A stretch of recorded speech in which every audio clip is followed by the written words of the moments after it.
Good afternoon, everyone.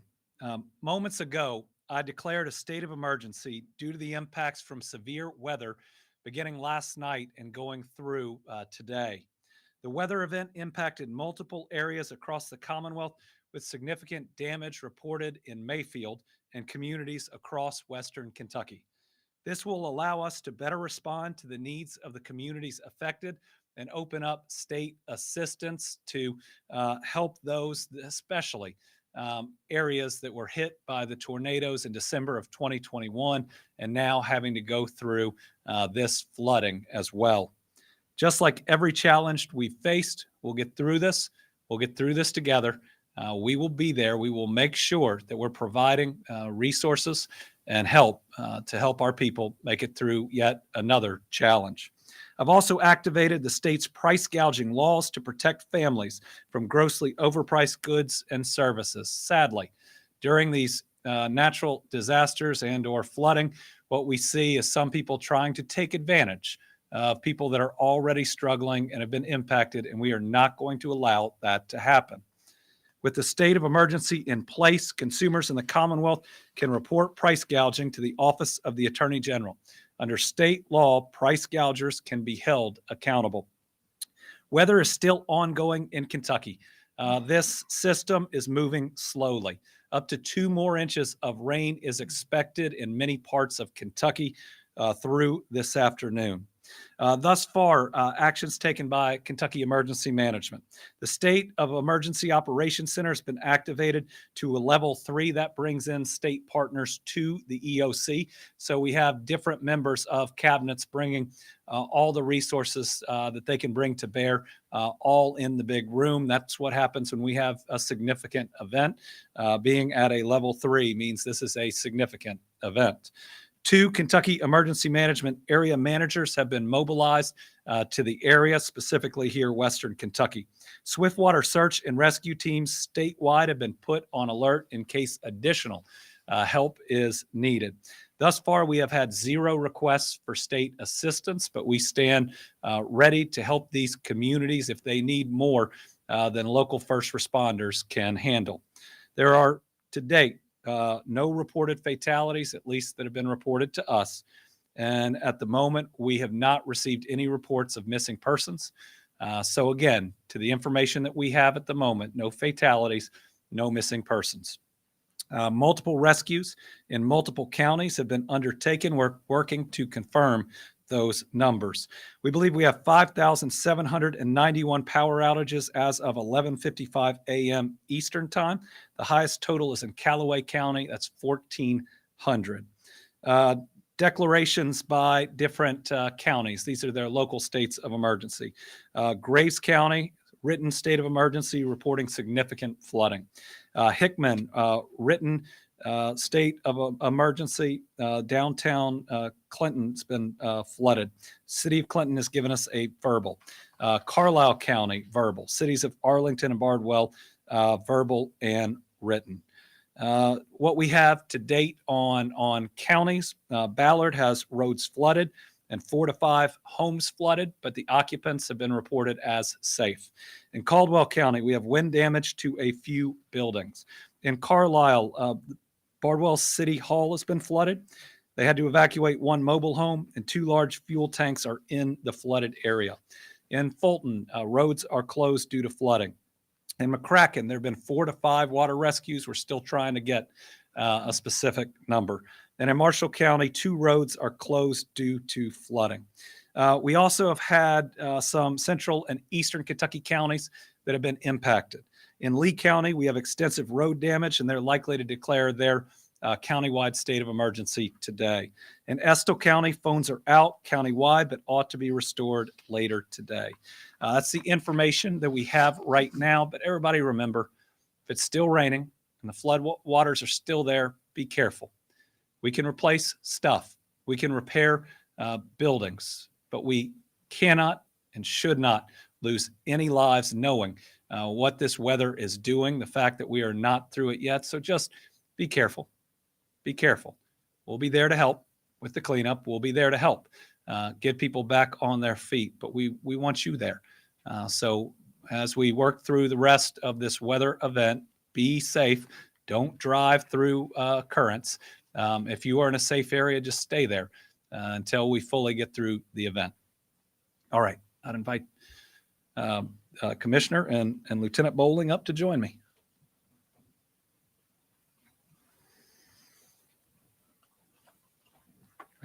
So good afternoon. I'm here to update Kentuckians on how we're working to better protect our families and our communities across the Commonwealth by improving public safety.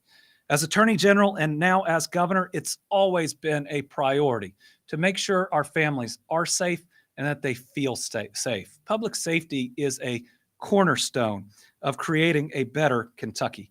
Whether it's making sure that people are secure in their homes when they lay down at night, or watching out for our children when they're on the internet. That peace of mind and confidence in your safety and the safety of those you love is absolutely paramount. As a parent, I understand these worries, and I know we all have them. That's why I fought so hard to combat crime in Kentucky and to support the victims of crime. We could not do it without amazing law enforcement officers from across the state.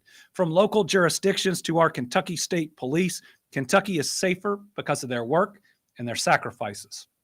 Today, I'm honored to be joined by KSP Commissioner Philip P.J. Burnett Jr. and Lieutenant Mike Bowling of the KSP Electronic Crime Branch. They're going to discuss the recently released crime report.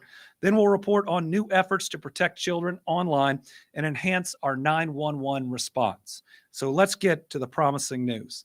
Today, we're releasing the report, which shows that serious crime rates decreased in 2022 from the prior year and included fewer reports and arrests for homicides, drug offenses, and robberies. The 2022 statewide crime report published by KSP shows that from 2021 to 2022, in 23 categories, overall reports of serious Category A crimes decreased by nearly 10%, and the arrests decreased by 6.2%. Of the 23 categories, 16 saw a decrease in arrests and 18 saw a decrease in crimes reported. The data shows a 6.9% decrease in homicide arrests and a 33% decrease in reports of that crime. Other decreases include a more than 13% decrease in reported drug and narcotics crimes and a 12% decrease in arrests of that crime, as well as a 16% decrease in reports of robbery and a nearly 6% decrease in those arrests. Other categories that had rates decrease include fraud, human trafficking, pornography and obscene material, and prostitution offenses. The snapshot data is pulled together from the National Incident-Based Reporting System, which is the standard reporting system for the Federal Bureau of Investigation. I'm proud to report that according to KSP, Kentucky is one of the first states to fully transition to this system. What that means is the data we're talking about today comes from 98% of Kentucky's law enforcement entities reporting to it, including all the major county and city law enforcement offices. Now, there are a handful of areas where reports and arrests are up, like animal cruelty.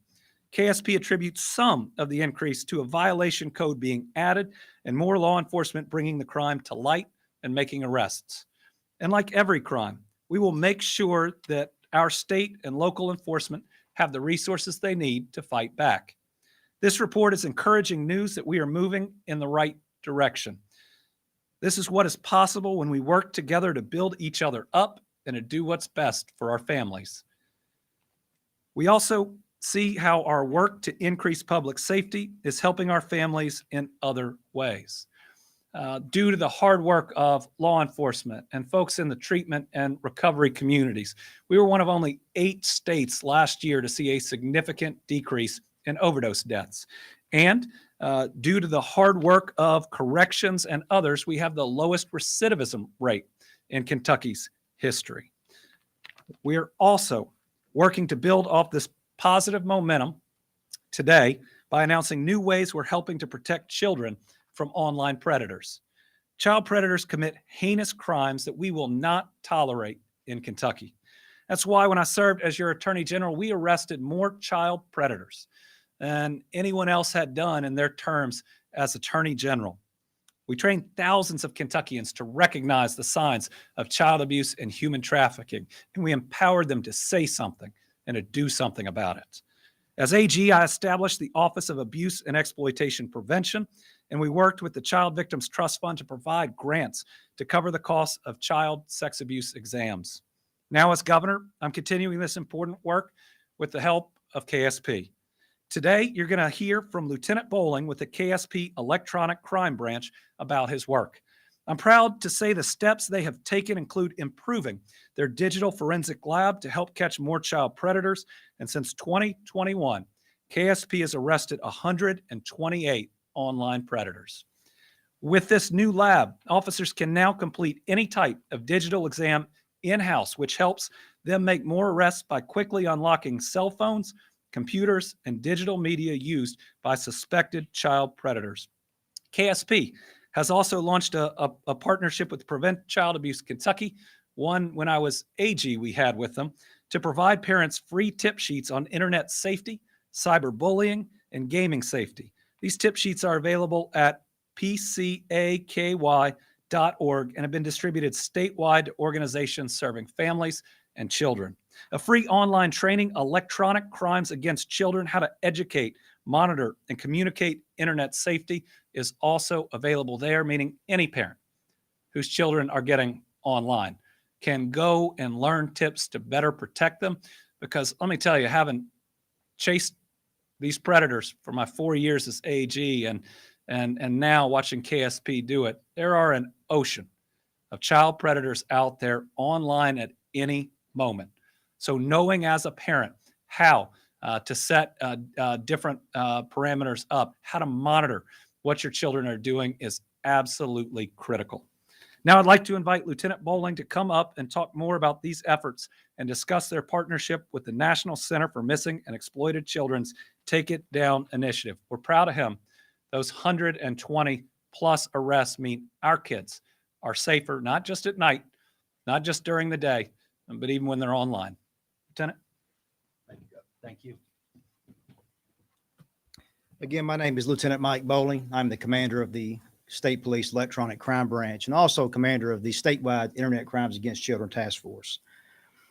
We focus on keeping our children safe, but we also respond when they are being exploited or potentially harmed in any way. So when we do our parent presentations or in-school presentations, I begin with a question. So I'm going to begin with those listening and those in attendance today with a question. Would you like to protect your own safety, your own life, and those around you? Again, would you like to protect your own safety, your lives, and those around you? Now, do I mean life or death? It could be, but also it could be mental health awareness. It could be quality of life. Can you imagine being a child and having your photograph online and people talking about it, posting about it, making fun of you, calling you names, sharing it? Can you imagine what that does to the mental health of a child? Well, we see it every day. 95% of teens have access to the internet. Now, that could be at home, that could be at a neighbor's house, and it could be for good. It could be for school, at a library, at a restaurant. There are many ways that our kids can get online. And we may have those safeguards at home, but our parents or neighbors or friends or family may not have those same safeguards. So I want to give you some numbers, and I call it the ugly truth. 58% of our kids have been bullied online. 75% have experienced explicit messages while gaming on a gaming platform. 66% received unwanted sexual material. So half of those kids we're talking about that are online are experiencing what we're talking about today. Half of those kids. Now, here's the scary thing about that. 89% do nothing about it. They're suffering in silence. We don't know about those investigations. We don't know about those complaints because they're not being reported. And that's what we're trying to change. We're trying to get the message out to everyone. If you see something, say something. Tell a trusted adult. We investigate a wide range of internet related crimes, whether that be child sexual abuse material, commonly referred to as child pornography, enticement, trafficking, exploitation, and the distribution and production of explicit materials involving kids. And I'm very proud to report, as the governor said, this year alone, we have arrested 29 individuals and cited another one for a total of 29 people that have been charged with these crimes. Now, the good news is they are no longer able to offend on our children. And this is just for the first half of the year. I highly anticipate those numbers to go up and exceed previous years. Now, I need you, and we need you as parents, neighbors, teachers, friends, church leaders, loved ones to know what can happen online. Now, I'm not here to scare you. I'm not here to give you a bad message, but I'm here to tell you, to educate you right now as we're talking, as we're seated here. Over 780,000 predators are online trying to seek our children. I want to discuss some tips with you and some signs to look for to help our kids. Set boundaries in our homes. Teach our kids, what they post online. Now, we will often see, kids checking in on Facebook, kids checking in, I checked in at a ball game, I checked in here to eat. We don't need to know all that. You don't need to share all that with people that you know. What photograph are you putting online? Whether it be an electronic service provider, Facebook, Instagram, wherever. Are you wearing a school hoodie? In the background, is there a license plate? Is there an address? Think about what you're posting. Think about what's accessible to people looking to harm you or exploit you. And let's have those hard conversations. I'm a dad. I've got kids and I've had those conversations, and they're not easy. But would you rather have that conversation, that difficult time, or would you rather that first conversation be with a stranger they met online? Because they happen. Also, cyberbullying. Cyberbullying increases every year. Look for low self-esteem. Look for obvious depression. No one knows your kids or your loved ones better than you do. Look for that change in behavior. Look for grades to change at school. Look for that isolation. And keep devices in a common area in the home and have certain times when kids can be on those. That way, if you want to spot check the phone or spot check a computer or tablet, you can go over, look at it, have a discussion about what they're doing, and move on. Research what they're Googling. And if they're on an online game, don't hesitate to go over and grab that headset, put it on, and listen to what they're saying. Listen to what they're doing. Get involved. Have those conversations. Be active. I'm very proud of the work that we're doing at the Electronic Crime Branch. I'm passionate about it.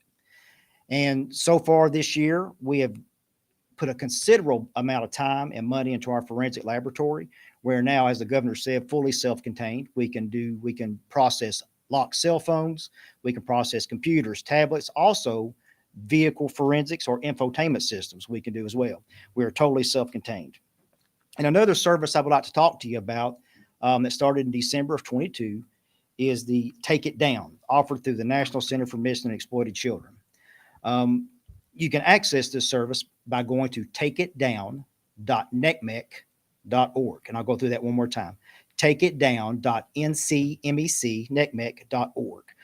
And what that is, a child victim or a child can explain to takeitdown.org that their photograph is online. There are participating electronic service providers that work with NECMEC, and they will try to do everything they can to remove that image once it's been discovered.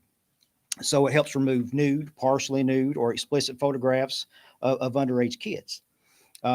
They've had great success rate since this started in December of 22, and usually within 2 days, sometimes less, that picture has been removed. So that's something we're trying to push out and get to the public as well. That if those kids are suffering, if they're finding their photograph online, they can contact the National Center at that takeitdown.necmec.org, submit that photograph, and try to get that removed from the internet. I would like to go over just a few more things about establishing communication and some parental safety tips before I thank those folks that I work with. But, talk about positive and negative online experiences. That will help you learn a lot about what they're doing, not just the good, not just the research, but talk about the bad things or the not so comfortable things that happen as well. Get involved with your kids, get involved with those around you. set clear boundaries. Learn about the websites that they're on, the phone applications that they're on. If you don't know, you can call us. We'll research them for you if we don't know already. Use the parental controls. And again, keep those devices in common areas. And I want to thank the Electronic Crime Branch and the group that I work with. They're phenomenal, and they're in the shadows, and they're working 24 hours, 7 days a week, putting these people in jail. And I can't thank them enough, whether it be the investigators, the forensic staff, the support staff, but they're working day in and day out for the people of the Commonwealth. I thank them. And I also thank the Internet Crimes Against Children Task Force, our federal and local partners, and Prevent Child Abuse Kentucky, as the governor was saying. But I thank you for your time, and that's all I have. Thank you. Thank you, Lieutenant. Great work.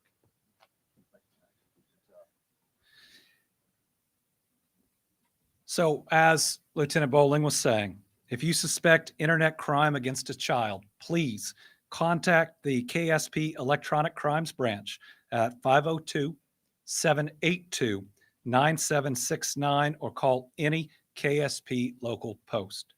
And to those who have suffered the unimaginable, this type of trauma, I want you to know that we're here for you, that there are a lot of services that are out there, that this unit will seek justice for you, and that we can connect you to those that have spent a lifetime training to try to help people who have gone through the types of things that our bodies and our minds are not equipped to handle. There are people out there that love you and that care about you and that want to help. KSP also offers a victim advocate support services program, which KSP says were among the first programs in the nation to be launched on a statewide basis. Crime victims are connected with an advocate who assists them with finding immediate resources such as mental health services, crisis intervention, or legal support. We've also now provided over $104 million in grant funding to victim service agencies across the Commonwealth, and another $27 million is going out this year. I'm also proud to have supported an increase in funding for victims of crime by signing legislation that doubled the weekly amount available through the Crime Victims Compensation Board. This helps with lost wages, and it increases the amount available for funeral expenses and overall total awards available to those that have been through the unimaginable. To continue our work to improve public safety, I'm pleased to announce we're taking another step forward by enhancing our 911 response. According to KSP, Kentucky's now become the first in the nation to launch a new 911 statewide cloud-based computer-aided dispatch system.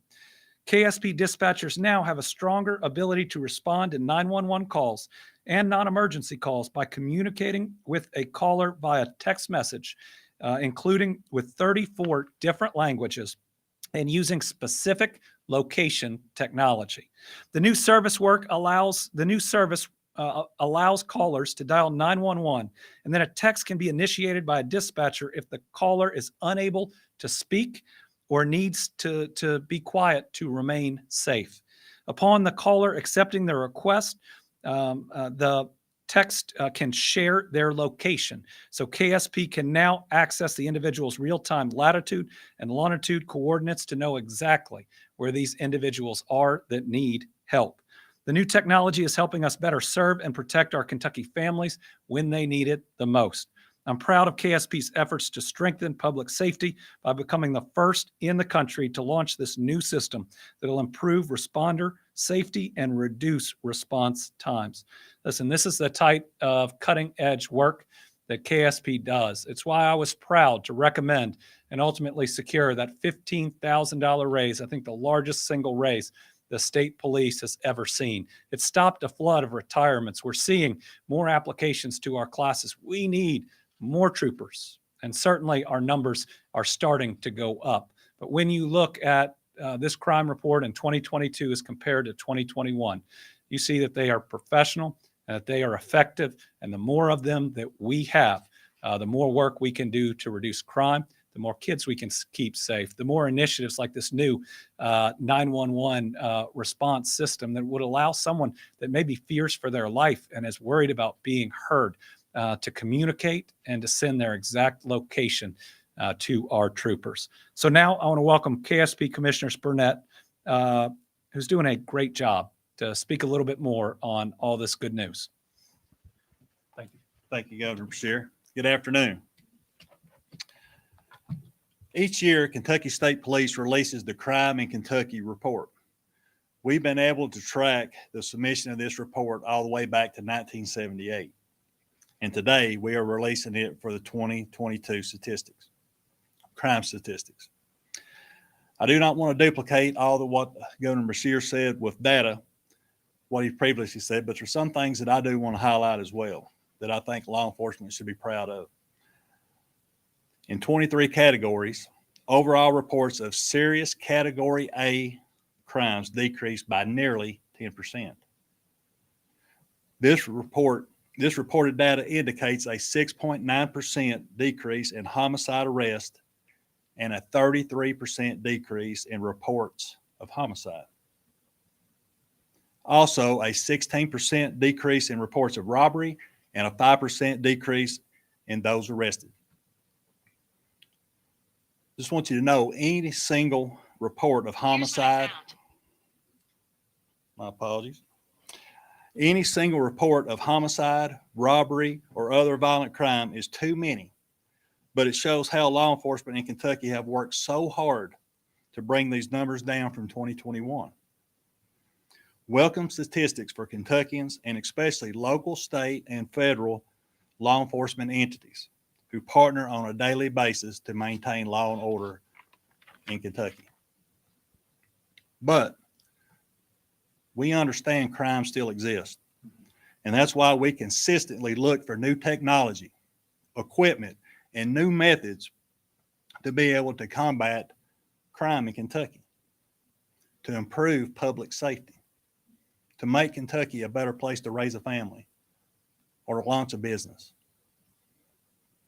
But we also, as I said, realize that crime still exists. And as Governor talked about, we have our victims advocates. So we continue with that. We have victim advocate support at all 16 posts that anyone can feel free to reach out by your local state police post. You know, we have discussed some of the data in the Crime in Kentucky report, but I think it's very important that I talk about how that's tabulated. It is pulled from NIBRS, and what that is a national incident-based reporting system. This is the standard reporting system for the Federal Bureau of Investigation. Kentucky is one of the first to fully transition to NIBRS, and the data includes reports from 98% of Kentucky law enforcement agencies, including all the major county and city departments across our state. So, in a nutshell, Kentucky State Police is a central state repository of crime data submitted by Kentucky law enforcement agencies. The Kentucky State Police, we also offer what's KY Ops. It's Kentucky Open Portal Solution. This is offered to all agencies in Kentucky, all law enforcement agencies in Kentucky, free of charge. And what that includes is software, maintenance, and support.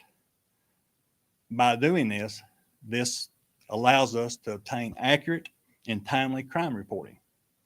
The data in the Crime in Kentucky report is tallied from these agencies' report, then submitted to the FBI in one submission. The FBI considers this the gold standard for reporting such data, and Kentucky is one of the few states across the nation which have such. By doing so with one submission, it also improves the quality of crime data collected by law enforcement agencies. These crime statistics could not have been accurately compiled without the dedication and cooperation of all the law enforcement entities across Kentucky. So if you would like to view this report further, it can be located on our website, KentuckyStatePolice.org. You previously heard from Commander Lieutenant Mike Bolin about our electronic crimes branch.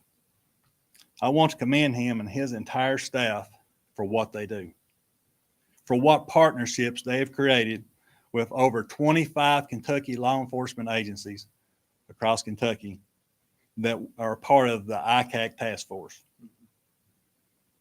ICAC stands for Internet Crimes Against Children, just to reiterate. The work they do and what they have to see on a daily basis is so difficult at best to describe. Just last year, Lieutenant Bolin and his branch analyzed a petabyte of material which equals 500 billion, that's with a B, billion pages of standard print text, which resulted in numerous online predators being arrested. Lieutenant Bolin and his staff have worked to ensure that the branch has cutting-edge equipment, so any type of digital exam can be completed in-house for KSP or our law enforcement partners across Kentucky. The branch also took the initiative to utilize available grants to acquire the only digital evidence detection canines in Kentucky. We have two. They're called May and Cam.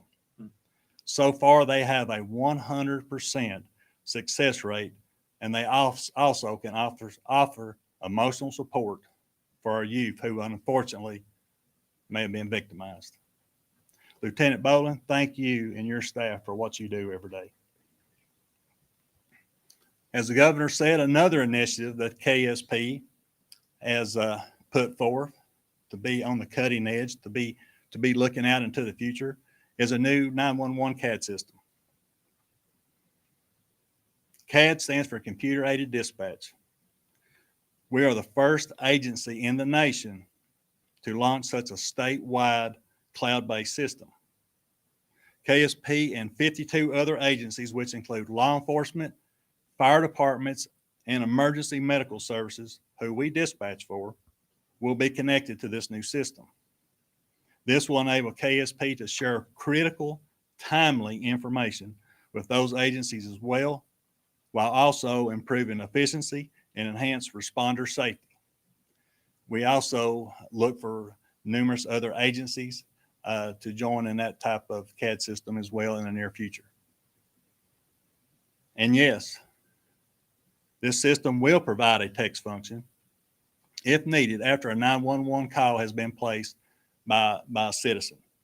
It will also enable us to obtain the location of an individual based upon them dropping a PIN notification via their cell phone.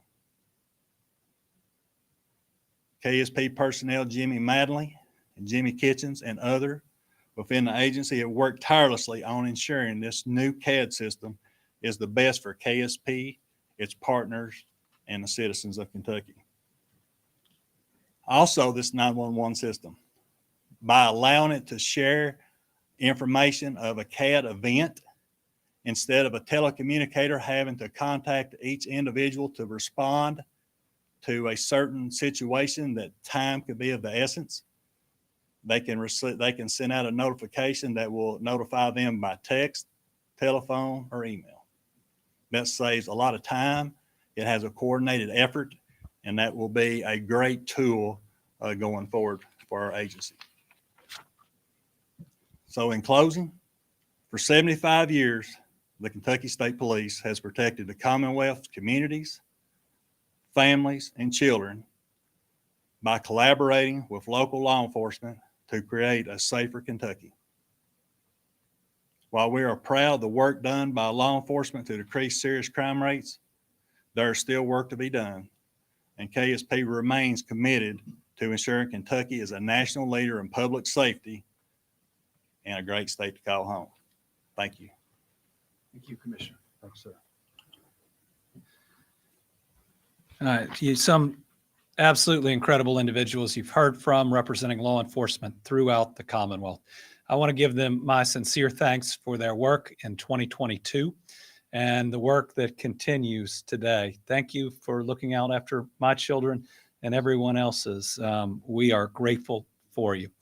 With that, we'll open it up to questions first on this topic, and then we'll let these individuals go back to keeping us safe, and I'll answer on other topics. Is there a place we can get a hard copy of this, or do you have to get it online? It would be online, sir. Okay. I understand this is statewide data, but where does Louisville stand specifically when you're looking at the crime rates and the decreases that you cited? So I haven't seen the Louisville specific information, but it is in the report broken out, I believe, each county and each region. So, well, that'll be online. We'll get that for you. look at land area of the county, or well, the state rather, what percentage would you say is covered by this new CAD system? The new CAD system, it will be in all of our 16 posts, all 16 post areas for KSP. Okay, but not for the other local agencies. Not at this time, not unless that they look at that system. There are other agencies that are looking at that, about the possibility of transition to the system that we went to. And all I'd add on that is we're in the midst of a very large project that goes back to the last administration and through this one to upgrade our communications throughout especially Eastern and Western Kentucky to make sure that there is radio and other coverage in every single part of Kentucky. That is an enormous project. It's going to take more years. A lot of the poles in Eastern Kentucky can't support the weight of the equipment, so we're working on installing new ones. We are going to see it come up and online in Western Kentucky and parts here pretty soon, but just another project going on with KSP, tens of millions of dollars to improve public safety and to make sure that if we ever go through something like we did outside of Prestonsburg again, that everyone would have coverage and that everyone would be able to communicate with each other. Yes. So the CAD system hasn't launched yet, or just hasn't launched everywhere? This system has launched. It is up in every KSP post, so all those dispatchers, telecommunicators can use it. Right now, it's a KSP only system that we're looking to expand to other law enforcement. But it is up and going. We believe first in the country to use this type of system. I think some other states have a cloud-based type of system, but this is to our knowledge, the first that can do all of these functions. We launched in June. I have it here. Yes, in June. It went statewide on June 25th. So would it be too early for you to speak to how you see, if you've seen a correlation between, like 911 response and like this CAD system or like crime? So I think they work together, but I don't think we've had long enough weeks. But I just think about in Louisville, we had the shooting at the Mall of St. Matthews.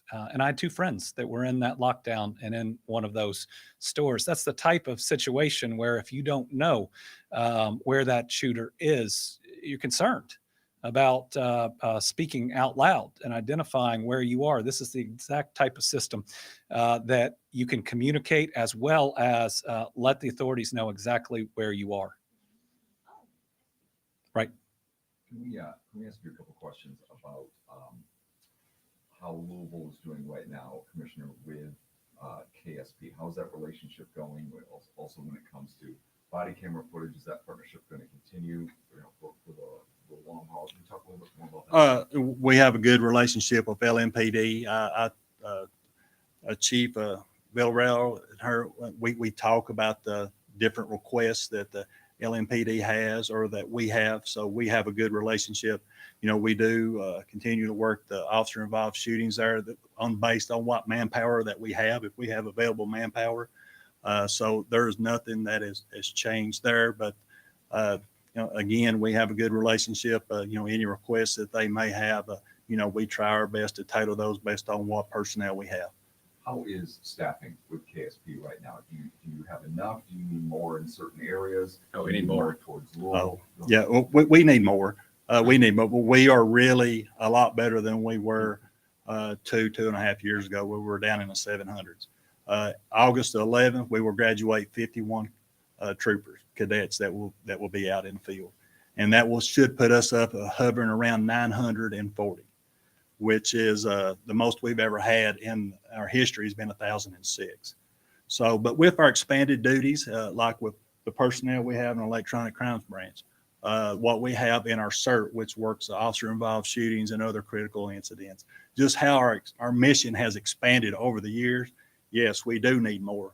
And with the historic raises that we've had, our numbers have went up dramatically on applications. Right now, we're recruiting for Cadet Class 104, and it will start in January. And I checked this morning, and we're already up at 550 applications, Wow. Which is phenomenal for us. Yeah. Based on the statistics for Louisville, encouraged by those numbers over the last year? Because obviously the perception of Louisville is getting pretty tough when it comes to violence, whether that's fact or perception. Talk about. Yeah, well, with the crime in Kentucky, what we're looking at is the high level state statistics. That's what we're looking at. And what's so good about crime in Kentucky is that each entity, it could be a city, a county, they can take those statistics for their area and they can tailor their law enforcement needs per that. So we just did it as a high level as a statewide right now. But let me address Yes, that. It's not enough that overall serious crime has gone down. People need to feel safe too, right? That perception is important. And that means we have to continue to do more every day. In terms of the Kentucky State Police, thank goodness for those raises, because when the General Assembly cut full pensions for new troopers, just like law enforcement across the Commonwealth, that's when we saw the biggest dip, because that full pension is what kept people in. That was the retention benefit that got you to work not just 4, 5, 6 years, but an entire career. And what you're going to see from me in this next budget and in this next session is an effort to restore full pensions to law enforcement throughout the Commonwealth. Those raises are keeping the people that have that full pension defined benefit in for the next several years, because the way it's calculated is from your highest salary over a period of 3 years. So that's keeping the ones that are in, right, the full plan. But we don't have that level of retention for other law enforcement officers or new law enforcement officers. It's the best way we can get this back to being a career and to truly increase our numbers. And you mentioned, people need to feel safe. Yes. We report on it, we hear about it. People don't feel safe in Louisville, despite whether there's been a decline. So what do you think it's going to take in order for that to be the new perception of the city? Well, we keep pushing. All right. We're not satisfied just from the decrease that we saw today. One assault, one homicide is too many. That's somebody's son or daughter. That's their parents. That may be their kids. It was one of my closest friends not that many months ago. For people to feel that we are out there working every single day for their benefit. Again, trying to improve practices, trying to improve procedures, trying to always get those better results. I mean, we do celebrate crime going down overall. That's a bright spot. But, when it hits one family, when it hits one person, it's still a significant level of trauma. So our goal has got to be, right, to continue pushing it down and to hopefully get to a point one day where no one loses a family member through violence, or no one goes through a violent crime that leaves trauma and inflicts trauma on them for their whole life. That can be child abuse, that can be sexual assault, that can be having a family member or a friend that's lost. And the other aspect of that is we've got to always provide better victim and survivor services. Right? We think that the most important person in a crime is the one that commits it. Listen, we need to bring them to justice, but the most important person is the one that's been harmed, and making sure we have the very best services to provide as much healing as we can. When you look at our rape crisis centers, when you look at our child advocacy centers, those are groups that not only work with police, state police, and local police, but they also start the healing process right away with people that are trained to do it. I mean, as long as there is one violent crime, it means we need to have those victim services to help people. Tess? When you look at the decrease across these 23 serious crime categories, are there any patterns that emerge as far as things that have been effective in moving the needle, improving those numbers, anything that you've been able to figure out at this point? Well, I certainly think having more troopers and more law enforcement is helpful. It just provides more coverage. For many years, and even right now, we may have one state trooper covering a county, or two state troopers covering a county with maybe one sheriff and one deputy. That's a challenge with the size of any of our counties. I think new programs, and while it's not new, the additional investment in Lieutenant Bowling's group. I mean, every time we catch a child predator, typically they prey on multiple children. And so you think you stop a number, not just one, of our children from undergoing that potential trauma. When you catch them and you prosecute them, you also get them, on the sex offender registry, which means they can't be in certain places. I think all of that makes a difference, and certainly investments in their forensics and in our overall crime lab are really important as to turnaround time. You look at the rape kit backlog that we were able to address while I was AG working with the state police. I mean, every one of these serial predators that we brought to justice through the cold case unit, which has now been moved over to KSP, every single one of those prevents more victimization. I have to jump back to the staffing, but you mentioned you had like a new class that was also coming out of KSP, so I'm not sure if this is a question for you, but I know here in Lexington, we've done investigative pieces on allegations like sexism, racism, et cetera. I was wondering if you guys had any programs or anything like that to address those concerns, or if you guys had noticed more diversity, if you guys are doing anything to directly address the allegations of diversity, sexism, et cetera. Well, I'll give a quick answer and turn it over to the commissioner. We have made a significant push to create a more diverse Kentucky State Police. That is through a recruitment branch that we added people to, and have made direct efforts in the way that we market and in those that we reach out to. And the most effective law enforcement unit will look like the rest of Kentucky's population, and we are not at the level of diversity we need. We're not. But we're pushing every day to get them. It is a priority. Yes, and how we try to tailor recruitment for that is typically in the past, you would have, when they come out of the academy, they didn't know where they may work anywhere in the state. Now we've tried to localize that where they may have to pick from 3 different counties, which that would keep them in their geographic area. So that would help as well, because we determined that a high number of our diversity lives in a small portion of counties across Kentucky. So that helps them stay close to home. Also, with our recruiting efforts, we work with the Office of Diversity and Inclusion to try to help with our recruiting efforts. We made our recruitment section the largest it's been in the history of the state police by putting minorities, by putting females in there as recruiters, because the one thing we have seen from females and minority troopers is they said, what brought me into the state police is I saw someone like me in that uniform. So those are things that we have done. We send our recruitment personnel to conferences and other entities across the country to see what is the cutting edge to help with recruiting in those aspects as well. So we do realize that that's an issue, and we've put so much focus in on that in the past 2.5 years. Back to these crime categories, I know there's 23 of these serious crimes that were outlined in the report. If you were to just give us the top 5 of those crimes, what would those